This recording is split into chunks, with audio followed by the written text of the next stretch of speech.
Hello everyone. मैं विजय चेतना sales Jaipur से बात कर रहा हूँ।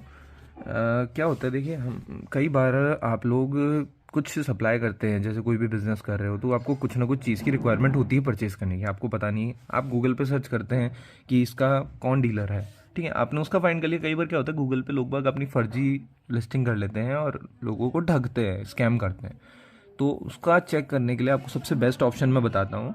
दो तीन तरह होते हैं। एक तो आप सामने वाले से रेट लीजिए, ठीक है, और रेट का कंपैरिजन आप करिए। अगर मार्केट से अगर 5 से 10% से ज़्यादा का वेरिएशन है तो पहली बात, वो इतना वेरिएशन हो नहीं सकता। ठीक है, और होता भी है किसी आइटम में हो सकता है मार्जिन हो, जैसे कपड़े होते हैं।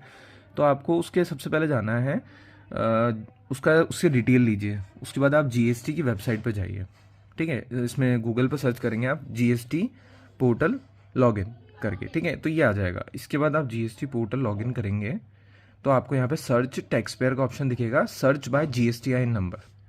तो इसमें आप उस XYZ बंदे का आप जीएसटी नंबर डाल दीजिए। जैसे मैं डालता हूँ, देखिए, 0874N1ZI, कैपिटल में, सॉरी, 08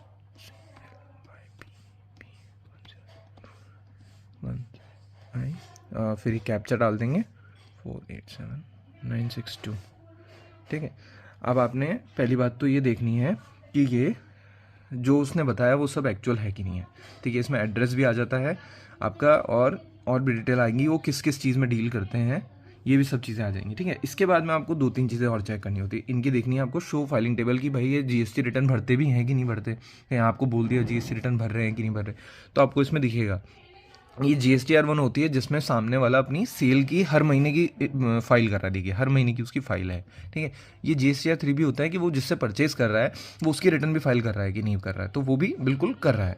ठीक है, अब इसके बाद में आपको ये चेक कर लिया आपने, बिल्कुल सही है। ठीक है, इसके बाद आपको उसका वो आपको बैंक डिटेल देगा। बैंक डिटेल चेक करने का सबसे अच्छा ऑप्शन है, मैं आपको बता दूं, आप अगर आपके फ़ोन में कोई भी नेट बैंकिंग का यूज़ करते हैं, नहीं तो पेटीएम का आप सबसे बेस्ट है। पेटीएम खोलिए, पेटीएम में आप बैंक ट्रांसफ़र पे जाएंगे।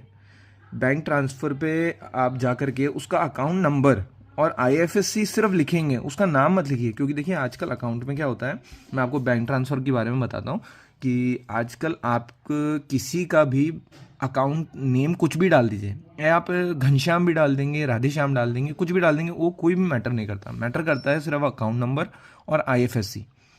अगर कोई फ्रॉड क्या करता है कि नाम आपको एक्चुअल इन्हीं का दे देगा और अकाउंट नंबर वो खुद का दे देगा, तो पैसा जो है ना वो उसके अकाउंट में जाएगा, ना कि इनके अकाउंट में।